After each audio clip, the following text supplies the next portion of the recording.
Shaykh Ruzwan graduated from the University of Glasgow with a degree in geopolitics and Arabic. In 1993, he left to travel and study with a wide range of leading scholars in the various countries of the Muslim world.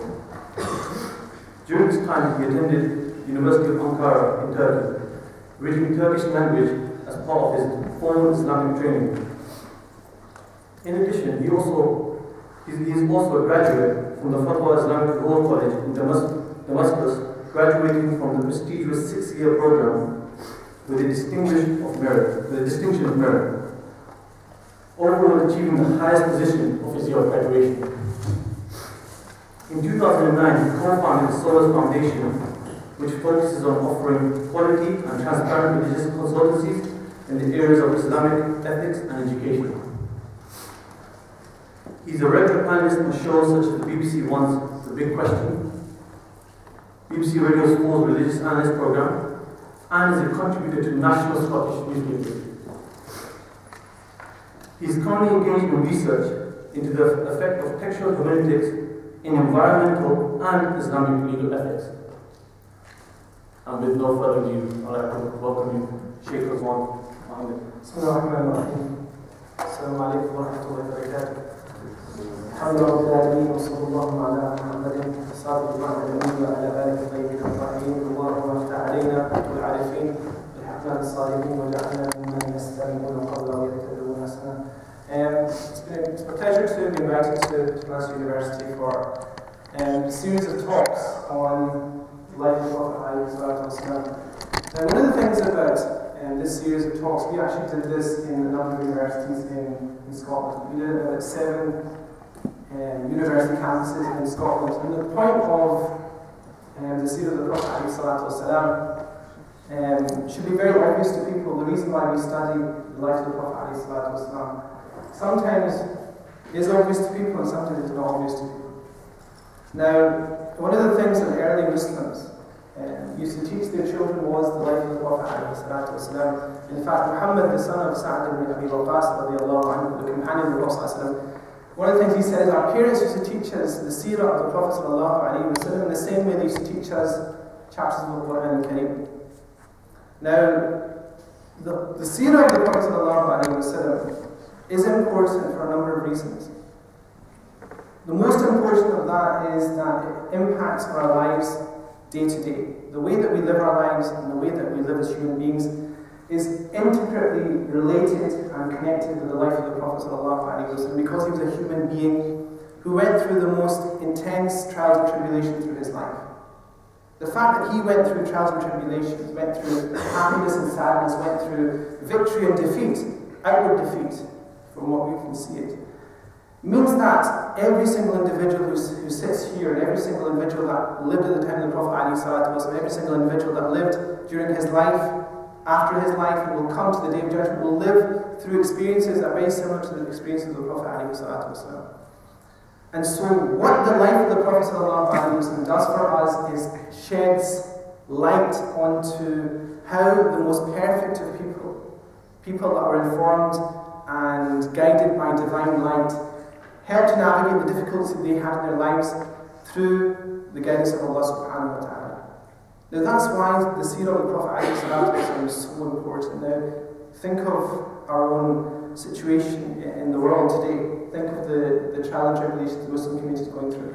And I was teaching, last Sunday I was teaching a class on Arabic grammar in the morning. And afterwards, after I finished the class, the students were saying, have you been in contact with your teachers in Damascus? And I said, the book we're reading now, I read with my teacher about 11 years ago. And I showed them the signature. When we finished that book, teachers, we used to get them to sign the back of the book, not as an autograph, like nowadays you get an autograph if you're somebody famous. This was to testify you finished the book with the teacher, he was certified, you read it with him, etc., etc. I said, this Shaykh, the signature you see here, that's the only thing I know about him today, because 2 years ago he's been taken from his house, his family, his wife and his children, and he's just disappeared off the face of the earth. And so if you ask me about my teacher, Shaykh Al-Din Atiyah, one of the greatest teachers of Arabic language, grammar and etymology, I don't know where he is. But the seerah of the Prophet ﷺ tells me and tells his wife and his children something amazing, which is that if you live your life fully and you adhere to the principles that God has sent you and you show compassion and mercy, then your reward is with Allah subhanahu wa ta'ala. You shouldn't care about what people think about you. That's a very important point. You shouldn't care what people think about you, how people classify you in your life. The important thing is your connection with Allah subhanahu wa ta'ala strong? Is your communication with Allah subhanahu wa ta'ala, really intensely related to God as He should be worshipped, as He should be adored, as He should be, admired? That's the most important thing that Seerah of the Prophet sallallahu alaihi wasallam comes to tell us. And on campus, it's probably as important as elsewhere, because on campus, what do you have? You have people, you have views, you have philosophies, you have competing ideologies, and our faith is one amongst thousands of different ideologies. And it's important also in that context to realise that many people on campus, I was speaking to this actually when I was getting picked up from the train station, many Muslims on campus find themselves pushed away from their faith in campus or on campus. Why? Because there's so many different people with different ideas that are pulling them away from their own faith, that the seerah of the Prophet ﷺ is something that can pull everybody right back to connect to this person who was the greatest person that lived on the face of this earth. The greatest person that lived on the face of this earth ﷺ is a claim, the proof of which is the seerah of the Prophet ﷺ. Does everyone know what seerah means? Does everyone know what seerah means? Before we start, because obviously the problem is that people don't know what basic terms mean. Somebody explain to me what seerah is. What does it mean when I say seerah? What does it mean? Or what did you expect to listen to when you came here? Sorry? The life? Okay. Usually we translate it as the life of the Prophet ﷺ. It's life and times of the Prophet ﷺ. Does everyone know where the Arabic word comes from? Seerah. Huh? Sirat. No, it's not from Sirat. It would be good if it was, but it's not. Huh? Seer? Sayr? Does everyone know what Siyara is? Siyara? Car. Sayr is what? In fact, if you know Urdu, you'll know what Sayr is. Sayr. In Arabic, Sayr. Sara yasiru sayran. You know, if you go from I went from Glasgow to Manchester, that's my Sayr. That's what my path. And I went through Oxenholme, I went through Lancaster, and all of a sudden I realized, blessed city of Manchester, Al-Munawwara. If you can, inshallah, we will know at some point. That's my sayr. And what I did along that path is my seerah. In fact, from the point I was born, the day I was born to the day I died, when people write down what I did in my life, it's been written by the angels already, but when they write it, they will write my seerah. The seerah is people recording and summarizing the most important things that mark your life. And more specifically the Prophet. But think of your own seerah as well. After you die, you will have your seerah written for you. By who? By the angels that write every single thing that you do, whether you can see it or not. They will present everything to you, and this will be your seerah. You know that we used to have this program in the bad old days, This Is Your Life. Does anyone watch that? When they used to get, you don't know this, sorry, you're from another country, don't worry about it. They would get somebody very famous and they would all of a sudden put in a program and say, this is your life, and bring them a book. Iqra kitab. Like in the Quran it says, in the day of judgment, you brought a book and it will be said to you, read your book. And you will read it, somebody will read it for you, and you'll say, on this day you did this, on this day you have this person, on this day you have this person, you have this. And for other people, on this day you ordered the killing of this person, on this day you usurped this much and stole this, etc., etc. Everybody will have their seerah. Now the parallel with the Prophet ﷺ is that his seerah, from the moment Allah subhanahu wa ta'ala gave him the gift of life, his seerah was blessed. A source of life. Source of life. We're going to start inshallah with 6. This is the first of 6. And 6 is not a lot of lectures, is it? 6. To cover the life of the Prophet ﷺ. Inshallah, we're going to try and cover the majority of the life of the Prophet ﷺ through a number of issues, shared concerns. And one of the things of the Prophet ﷺ is that what God promised him is that he would be protected. This is one of the things that Allah subhanahu wa ta'ala promised him. That despite the difficulties he had, everything that happened in his life was under the protective gaze of Allah subhanahu wa ta'ala. What does that mean to be under the protective gaze of Allah subhanahu wa ta'ala? Every single movement that the Prophet made was for a purpose that Allah subhanahu wa ta'ala knew best. Now when we look at the seerah of the Prophet sallallahu alaihi wasallam, this is one of the early chapters of the Quran, وَالضُّحَى وَاللَّيْلِ إِذَا سَجَدَ مَا وَدَّعَكَ رَبُّكَ وَمَا قَلَى. Consider the bright morning hours and the night when it grows still and dark. Thy sustainer has not forsaken you, nor does he scorn you, for indeed the life to come will be better than this one that you have now. Now this is related by the Mufassirun to the early life of the Prophet ﷺ. And we'll see the Prophet ﷺ is born, and his father at the age of 18 passes away before he sees his son, and the Prophet ﷺ has the warmth of his father's grasp. The father's taken away. And we'll see that the Prophet ﷺ is given into the care of a wet nurse for 5 years, and as soon as he goes back into the care of his mother, Allah subhanahu wa ta'ala takes his mother away. And then he passes into the care of his grandfather. In 2 years, Allah subhanahu wa ta'ala himself takes his grandfather away. Puts him into the care of his uncle, takes his uncle away at a certain point. All through his life, people are being taken away from him. And scholars say, Shaykh Al-Lusi says that that's so that Allah subhanahu wa ta'ala taught the Prophet that he should never rely on anybody except Allah subhanahu wa ta'ala.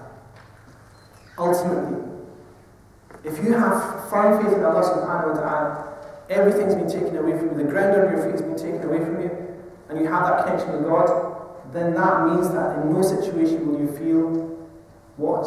Despair and huzn. And that's why this verse in the Quran is such an important verse in the Quran. But what we know about the Prophet ﷺ, he's born a blessed birth. And as soon as he's born, what's happened to him? He's put into the care of Halima Sa'diyah bint Abi Duwayb. Now there's a very interesting story about this. The Prophet is born, and as soon as he's born, what happens? Do you ever know that story about Halima Sa'diyah? Halima Sa'diyah is a woman from Bani Sa'd. Sa'd is a tribe quite a distance from Mecca al-Mukarramah.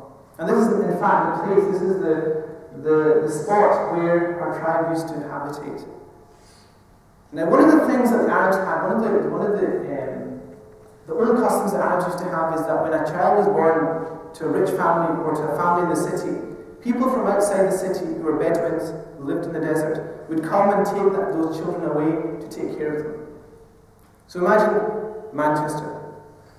Children are born, and all of a sudden people come and arrive from, let's say, what's that small village around Manchester? Or further afield, like Wales, for example, the tribal villages of Wales, come and take your children away from you. Now, why did they do that? Does everyone know why they did that? Why would mothers give their children away to Bedouins? If you've got children, then you understand what a big thing this is. Yes? That's one reason they say that in cities, the cities are prone to diseases. So women, mothers specifically, used to care for their children so much that they used to send their children out to save themselves from mortality. Now, just as a side note, does anyone know what the life expectancy roughly was at the time of the Prophet? Life expectancy. What's the life expectancy in Britain nowadays? Yeah, okay, what about Saudi Arabia at the time of the Prophet ﷺ, Arabia? Okay. I'm not going to do that thing lower, but it's very important to understand a lot of things. Very important to understand why people used to get married so early as well. It's about 31, 32. Now think of it. You've got 10 years old, 20, aren't you? So give yourself another 10 years. How would you live your life if you knew your life expectancy was roughly about 30, 31? How would you change your life choices? Now, the Prophet ﷺ was given into the care of Halima Sa'diyah. The other reason is another reason actually as well, as important. Why did women or families give away their children to go to the desert? Preserve the language. Preserve the language. Important, very important. Why? Because if you live in a large city like London, the last thing you expect to hear is English. Because I was in London a couple of weeks ago, and everybody was from Spain or Germany, Malaysia or whatever. Large cities do not preserve language. which is why the best English in the world is spoken where? Scotland. Not in Scotland. Our task is to undermine the Queen's English. That's our divine task. If you go to somewhere like India, that's where you get the best education in English. Now, so there's 2 points. One is wealth, health, and one is language. The Prophet ﷺ was sent with Halima Sa'diyah to grow, to gain strength, and the Prophet ﷺ stays there for about 5 years altogether. But something very interesting happens. This is the beginning of the seerah of the Prophet ﷺ, that he is now in the care of Halima Sa'diyah. Halima Sa'diyah comes to Mecca al-Mukarramah, and she's looking for a child to take on. She can't take any child on, and the only child that's left is the Prophet ﷺ. The Prophet is an orphan at this point. All the women of Mecca al-Mukarramah have given their children away except for Amina, the mother of the Prophet ﷺ. The reason people are not taking the Prophet ﷺ is why? Because he has no father. And why is that important? Because the family that's going to take in the child expects something in return. They expect some financial reward, or they expect some kind of connection later on in life. That's not going to happen here. So all the children are taken except for the Prophet ﷺ. Halima's got nobody to take back, and all of a sudden she says, I would just be, ashamed to go back to my habitation, my tent, without taking a child. Let's take this child. And she takes the Prophet ﷺ. She takes the Prophet ﷺ, and as soon as she takes him, she's weak and she's not had nourishment. As soon as she puts the Prophet to her breast becomes full of milk, as the story goes.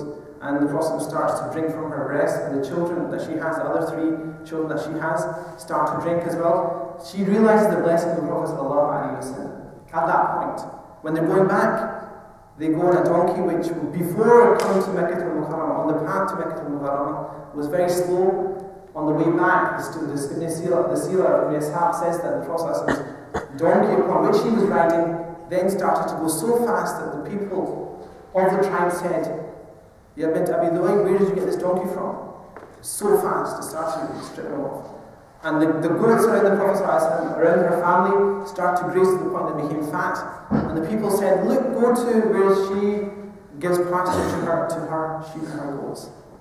So what we saw at the early part of the seerah of the Prophet is that God gives him such blessing in his life at the age of 1, at the age of 2, that people realize there's something very special about the Prophet. And that comes to afford in one of 4 instances in the life of the Prophet where his heart is physically opened up.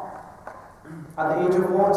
At the age of around 4 years old. Imam Qastalani says around the age of 4 years old, he has this amazing physical experience, which is what? Which is his shaqq al-sadr. His heart is open, his chest is open from where the neck is, the top of the neck, all the way down to the navel is cut open. And if you look at open heart surgery, that's exactly how it happens. If you ever meet somebody who's had open heart surgery, you see a massive scar all the way down. In fact, Anas radiallahu anhu said, when he came to Medina Munawwarah, he could see this line in the Prophet's chest, all the way down. What happens is that 2 angels come to him, place him down, open up his heart, bring a vessel full of snow, open up the heart of the Prophet, and take something out and say, هَذَا حَظُّ الشَّيْطَانِ مِنْهُ. This is the portion of the shaitan from him.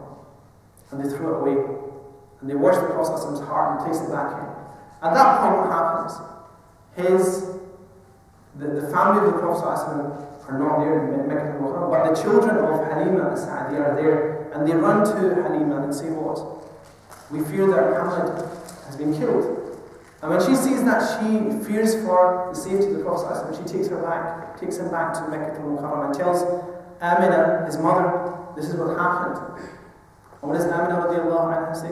She says, do not worry at all, because he's a person who's protected.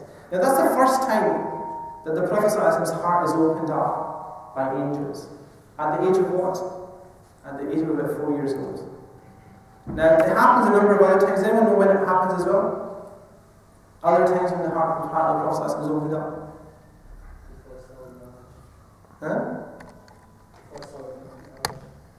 Before the ascension to the heavens. This is going to happen about 3 years before the migration to Mecca, to Medina Munawwarah. As well as another time, do you remember another time it happened? So that's in Sahih Bukhari. The Prophet's heart was open before he went in the night journey. Anyone else? That's two of the most famous times. It's also said it happened when the Prophet was about 10 years old, in which the same narration is related, but that the Prophet was held by his arms and legs and lifted off the earth, and his heart was opened. And this time the shaitan, not the proportion the shaitan was taking it, but what? Allah subhanahu wa ta'ala ordered the angels to take at his heart al-hiqd wal-hasad, envy and rancor. You know, like when children, they become the age of puberty, they start having envy of people. The Prophet had his heart cleansed of envy and rancor for people as well.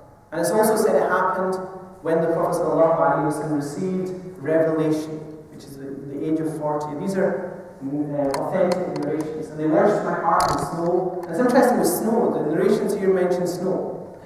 If you go to medicine, who's studying medicine here? Open heart surgery, you preserve, you're transferring a heart or transplanting a heart, you have it in snow preserved. With snow, until they have purified it, then one of them said to his companion, weigh him against 100 of his people. This is a very interesting narration. Weigh him, the faith of the Prophet ﷺ with 100 of his people, and then 1,000 of his people. And he outweighs everybody, and he says, weigh him the whole of his community. And he said, even if he had done that, he would have outweighed the whole of the community. This is an indication of who the Prophet ﷺ is going to be. A person of intense faith in Allah subhanahu wa ta'ala. And this is the narration of Amina radiallahu anha. She comes and is presented with her son, and Halima Sa'adiyya is scared that he's been possessed or he's been put under harm. She says, are you afraid that he's possessed with a shaitan? And I replied, yes, Halima. She said, by Allah, Satan has no access to him because something greater is the matter with my son. She, even Amina, the mother of the Prophet ﷺ, said when she gave birth to the Prophet ﷺ, she said she saw light. This is Ibn Kathir. She saw light by which she saw the castles of Busra. Ibn Kathir mentioned this narration in his book on Sirah, Bidayat al-Nihaya. Now what happens is very interesting here. The Prophet is in the care of Halima for 5 years. And that's away from his mother for 5 years. So imagine the connection he has with Halima Sa'adiyya. Halima Sa'adiyya brings him back after that period of time and puts him in the care of Amina radiallahu anha. Amina radiallahu anha, she then takes him to Madinah Munawwara. Why? Because that's her home. She is from Bani Najjar. And she goes with the Prophet ﷺ, spends about a month there in Madinah Munawwara. And the Prophet was about 6 years old at this point. Interesting enough, the Prophet learns to swim here as well. You know, the Prophet, one of the sunnahs of the Prophet used to recommend is to swim. And if you've been to Arabia, there's not many swimming pools. So you could probably say, where did the Prophet learn to swim? At the age of 6, he used to frequent the wells of Bani Adi, which is a sub-tribe, which is the larger tribe of Bani Najjar. And for a month, he played in the pools of Bani Najjar. He learned to swim with the Prophet ﷺ. Spends a month there, and then is taken back towards Mecca al-Mukarramah by his mother. Now on the way there, and this is not too far from Madinah Munawwara, his mother falls ill with the Prophet ﷺ by her side, and she passes away. In where? A place called Abwa, just outside Madinah Munawwara. This is about 20 kilometers outside Madinah Munawwara, and she's buried there. And after she's buried there, they send a message to Mecca al-Mukarramah saying, Amina's passed away, and Muhammad ﷺ is here. Can you send somebody to come and get him? And they send somebody to pick the Prophet ﷺ up. He goes back to Ayman, comes up, and she takes him back to Mecca al-Mukarramah. At that point, he's put into the care of his grandfather, Abdul Muttalib.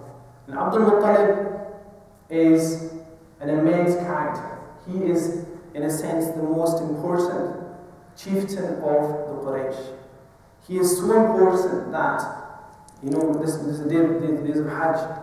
You know, around the Kaaba there's a place, there's a walled circle, which is called Al-Hatim or the Hijr Ismail. He used to have a couch in that place.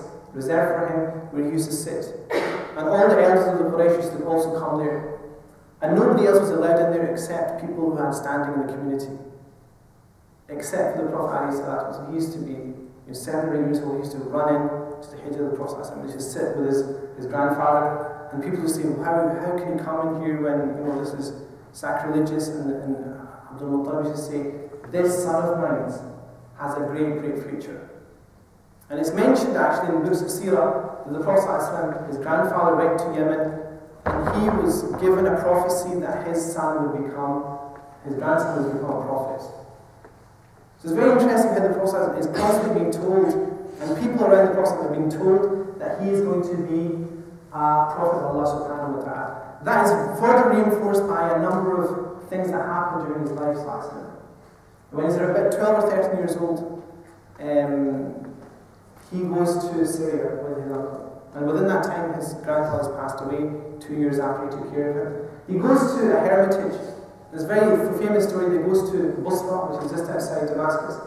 He arrives at a hermitage, and within the hermitage, there's a monk. And he constantly sees caravans going past his hermitage, and he takes no notice of them. This time, from a distance, he sees a caravan slowly approaching, and he sees a laden cloud covering the caravan. And then he clicks, and he's been reading about the prophecies of a final prophet, and he realizes this caravan is a special caravan. And as soon as the caravan passes by him, he stops them and says, I invite you to a feast. And they stop and they accept the invitation. They all come, and he's looking at everybody's face. And this is the importance of seerah. He's looking at everybody's face, and he sees nothing within the people's faces that indicates what he's looking for. He says, is there anybody left? And he says, yeah, they say there's somebody, keeping guard of the wares and the caravan. And he says, bring the person here. And it's the Prophet ﷺ. They bring him, and he looks at the Prophet ﷺ, and he realizes right away this is the person that he's looking for. 12, 13 years old, has an amazing light in his face, and then he says what? He starts a conversation with the Prophet ﷺ. He says, when the people had finished eating and dispersed, Buhayra addressed the Prophet ﷺ as follows. He says, I adjure you by Lat and Uzza, I ask you by these two idols. And this is his first trick. He's trying to find out, is the Prophet pure of heart? He swears by two idols, and the Prophet ﷺ says, there's nothing more hated to me than these two idols. And then the Buhayra asks him a number of things. How do you sleep? How do you wake? What do you see? Etc., etc. And then, from the answers he gets, he realizes this is a person who is prophesied to be the final prophet of God. And he brings his uncle, Abu Talib, and he says, who is this to you? And he says, my son. And he says, لا ينبغي أن يكون له ولد. It's not befitting that this child has a father who's living. And he says, yes, he's mine. But what? I'm his uncle. And at that point, Buhayra realizes the Prophet. He says, take him back, protect him, for indeed, if people know who he is, they will try and kill him. Now this is all at what time? This is all before the Prophet has announced anything about prophecy. All of this happened well before anything is announced about the prophecy of the Prophet. Also, Buhayra looks in his back and discovers the seal of prophecy between his shoulders.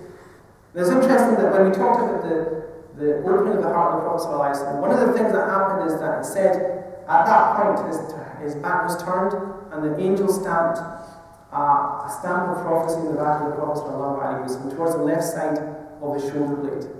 Some scholars say the Prophet was born with that, some scholars say no, he was given that at the point when his heart was actually opened by the angels as well. And after he examined the boy, Buhayra asked Abu Talib, he says, what's this boy to you? Replied, my son. Buhayra rejoined, he is not your son. That famous narration. All this emphasizing that the Prophet ﷺ is going to be the person who's given the final prophecy by Allah subhanahu wa ta'ala. And another interesting with the early life of the Prophet ﷺ, and these are all indications of what people should be doing, is that he earned his living when he found out that his family could not support him. Abu Talib had a lot of children, and one of the things about Abu Talib is he found it difficult to feed them. And the Prophet ﷺ, realizing that, he started to tend sheep and goats. he starts to work as a paid ajir, which is basically a servant for people to tend their goats. And it's interesting, all the Prophets said that there's no prophet who is not tended to flocks of goats. And it's interesting, obviously nobody here tends sheep. It's pretty obvious. I don't expect anybody to do that. But one of the qualities that people who become shepherds have is that they have a quality of looking after people, or looking after things. Because they're in charge of what? They're in charge of sheep. And the thing about sheep is, one of the things about sheep is that they like to be led. You know that? You know the saying of Alexander the Great about sheep and lions. I'm afraid of an army led by a lion, even if it's made up of sheep. But I'm not afraid of an army which is led by a sheep which is made up of lions. Now, the Prophet ﷺ was a shepherd to goats and sheep. The thing about sheep is they like to follow. The thing about goats is they don't like to follow. And if you're a shepherd to sheep, you don't learn much. If you're a shepherd to goats, you learn a lot of how to take care of people of different dispositions, different attitudes, different characteristics, different qualities, and you realize how to manage people. You know, they have this thing called human resource management, when you have to take care of different people with different qualities. The Prophet ﷺ learned that from this quality of being a shepherd. There's a number of things that happen and define the Prophet ﷺ during his early life that will be important when he becomes a prophet of Allah subhanahu wa ta'ala. He starts to demand specific qualities. And one of these is Aman and Amin. And this is Ishaq, one of the greatest writers of Seerah, early Seerah. He says the Prophet ﷺ grew, Allah protecting, keeping and guarding him from idolatry, having predestined him to become his apostle and the recipient of his grace, till he became the most excellent man of his people, the most agreeable in behavior. This is his description of the Prophet ﷺ. The most noble in descent, the finest in neighborly feelings, the greatest in meekness, and the most truthful in utterance, the greatest in fidelity, the furthest more from wickedness and from acts which pollute and with sin. All this from the early life of the Prophet, so exalted and noble that he was called amongst his people the faithful, because of the good qualities Allah subhanahu wa ta'ala had bestowed upon him. This is what the Prophet created for himself before he became a prophet. All the qualities, all the trials and tribulations he had in his early life, losing his mother, losing his father, losing his grandfather, being passed from one person to another for the care, all that created an amazing personality of the Prophet ﷺ. And that comes to a fore when you actually are faced with difficulties. You know, we talk about people becoming ready for leadership, amazing qualities. The Prophet ﷺ had those amazing qualities, but then when the time came to prove who he was, we realized that the Prophet ﷺ then joined into a higher purpose of existence. One of which is this thing called Prophethood. This is roughly about the age of 25, the Prophet ﷺ was living in Mecca al-Mukarramah. And a trader comes from Zabid, which is a small city in Yemen, comes to Mecca al-Mukarramah. And he's buying and selling. He sells all his goods to a trader in Mecca. And the next day when he comes back for his money, the trader says, I have no idea what you're talking about. Did you give me anything? No idea. And this trader from Yemen is all of a sudden, he's in Ihram, he's got no money, and he's been swindled out of his goods, and he's asking people, can somebody help me? And nobody is listening to him. And all of a sudden he goes onto the Mount of Safa and starts to shout and announce that he has been swindled out of his wealth. And he's asking for the help of the Quraysh. And when the Quraysh hear that, some of them think he's got a point, what's happened? They speak to him, and they realize that he's been done out of his wealth in such a sacred place. And at that point, Abdullah ibn Da'an, one of the leaders of the Quraysh, calls a meeting. And he gets all the people that are concerned about this issue and who want to defend the right of this person to get his money back. He calls a meeting of them in a house. And the Prophet ﷺ was one of the people who was in attendance at that place. Now, why is that important? This is before the Prophet was a prophet, before he received revelation. He has taken part in trying to fulfill the rights of somebody who's been treated unjustly. And the Prophet ﷺ said, I witnessed it in confederacy in the house of Abdullah bin Jada'an. It was more appealing to me than herds of cattle. Even now in the period of Islam, if I would respond positively to attend such a meeting if I was invited.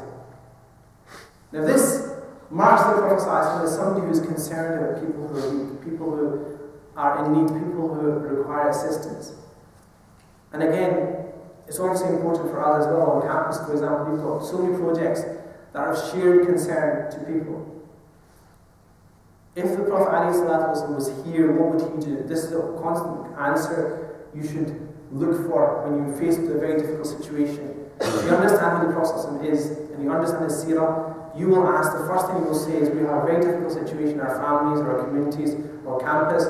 What would the Prophet ﷺ do to navigate this very difficult situation? And the answer usually becomes very, very clear. So that happens, that also something else that's very important that happens during the early life of the Prophet ﷺ is the rebuilding of the Kaaba. The Kaaba is destroyed, and the Quraysh decide to rebuild it with wealth that is halal, which is pure, which is ethical. And different tribes start building the four sides of the Kaaba. And they come and they come and they build, to the point that they converge at the place where the black stone is. And at that point, they disagree who's going to actually lift the black stone and put it into its place. Because that's an act of sharaf. Sharaf is dignity and prestige. Whoever places the black stone will have his name written in the annals of history. And they disagree to the point that they come to the verge of warfare. And for 4 days they're taking signs, they're getting ready for warfare, etc., etc. Until one of them says, look, there must be a better way than war. What's the better way?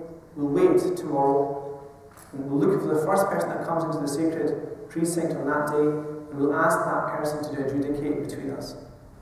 And the next day, Ibn Ishaq relates, the Prophet ﷺ walked in, saw them there, and when they saw the Prophet ﷺ said, this is what we meant. Al-Amin, Al-Amin, this is the person who is trustworthy. And the Prophet ﷺ comes in, and what does he do? He tells him, bring a large cloth, place the black stone on top of it, take the four corners, lift it up, and when you get to the level of the black stone where it's supposed to be, I'll place it on behalf of all of you, and I'll put it into the stone, the place where it's actually fixated. And through that action, you see so many amazing qualities. The Prophet ﷺ, first of all, he realized that everybody should be treated in a way that makes them feel they're part of it. At four sides, everybody lifts it up, and he doesn't tell us one person or another to do it. He himself and does it and places it in that place. That indicates to the Quraysh what? That this is a person who is not doing things for himself, but he's got the greater good, the common good of people at his heart. Now that's the early life of the Prophet ﷺ. What you see there is something interesting. One of the most important things from that is what? That Allah subhanahu wa ta'ala does not allow him to connect himself with anything on the earth. You know, like we all have parents, we have mothers, we have fathers, and people have fathers and mothers that are alive as a blessing. But what do? They protect you, they give you support, they give you food, they give you shelter, stability. Those things were taken from the Prophet ﷺ when he was 6 years old. He never felt the warmth of his mother's lap for more than a year. And she was taken away from the Prophet ﷺ. Every person that was placed in him for him to be the guardian of, Allah subhanahu wa ta'ala constantly took them away from him. So that nobody would be, or he would not be indebted to anybody on earth. So this is going to be a very important point when we see the Prophet ﷺ receive revelation and face up to the amazing trials and tribulations that the Prophet ﷺ has. The other thing we see is the quality of amana, the quality of trustworthiness, becoming prominent in the life of the Prophet ﷺ. That will be important. Why? Because when he claims to be a prophet and he receives revelation, he will stand in front of people and say, I am the prophet of God, based on what miracle? What's the miracle? Himself. He will place himself as the miracle of Allah subhanahu wa ta'ala. And they will have to accept him based on the fact that he's never told a lie. So all these things that happen in his early life prepare him, even Hilf al-Fudul, this confederacy of the noble, also shows that he's a person who's concerned for the common good, the good of other people rather than himself. And this continues, this is the way the Prophet continues to live. In that period, he gets married at the age of 25 to Khadija al-Kubra. In fact, inshallah, we'll see that the next session. The whole very important thing that happened in his life is marriage to Khadija radiallahu anha.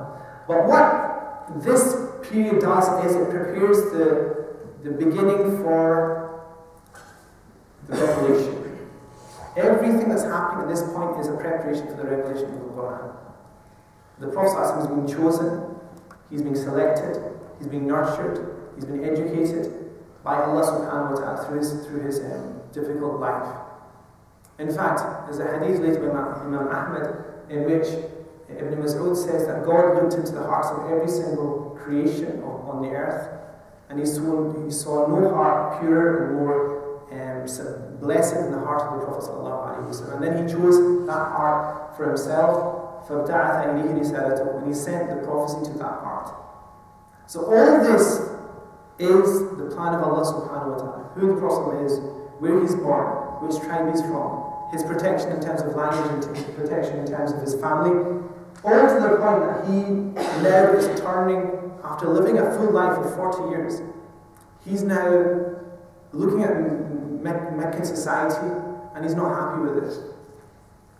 He's not somebody who's pulled, like people, they're given a heart to their lives, so when they see something they don't feel pulled towards it. This is the state of the Prophet ﷺ. He sees the inequalities in Meccan society. He sees the superstitions that are going on. He sees the injustices that go on. He sees the treatment of women, etc., etc. And it doesn't feel right to him. And he, ﷺ, starts to become a recluse. And it's interesting here, the Prophet used to go into seclusion. It's also related that his wife, Khadija radiallahu anha, used to actually go with him as well. A lot of people don't know that. Khadija radiallahu anha, his wife, sometimes for a month, they used to both go to Ghari Hira. And they used to do what? They used to yatahannath. Yatahannath is not just to seclude yourself from people, but it's to seclude yourself for the purpose of worship. Now this is what the Prophet ﷺ is going to do to prepare himself for the revelation of the Quranic text. And where does it reach its pinnacle? In this narration related by Imam Bukhari. It's very, very famous, well known. Suddenly the truth descended upon him while he was in the cave of Hira. What's the truth? The truth is the angel Jibreel alayhi salatu wasalam. The angel came to him and asked him to read, and the Prophet ﷺ said, I will not read. Now that is the final thing that happened. But it's interesting that before that, like 6 months before the Prophet received revelation, he started to be aware that he was about to be given revelation. He would walk in the valley of Mecca al-Mukarramah. He would pass by a tree and he'd hear, Assalamu alaikum ya Rasulullah. Blessing be to you, O Messenger of God. And you hear it, and you think, what's that noise? I heard it, who said it? And he would hear stones saying the same thing to him, greeting him as the Messenger of God. And in fact, in Sahih Bukhari mentioned that the Prophet said, وَإِنِّي لَأَعْرِفُ and even now when I go past that stone, I still recognize the stone that used to give me greetings. So this is all before what? This is before an angel comes to him. Before anything happens, the Prophet is being prepared for the fact that something amazing is going to happen. So when it happens, and it's going to be so difficult for you to take, have faith in Allah subhanahu wa ta'ala. We're preparing you for something that's amazing, but also very, very difficult as well. Now, he passed through the valleys and he clearly heard the salutations, peace be upon you, Messenger of God. But when he turned to the right or left and looked behind him, he saw nothing.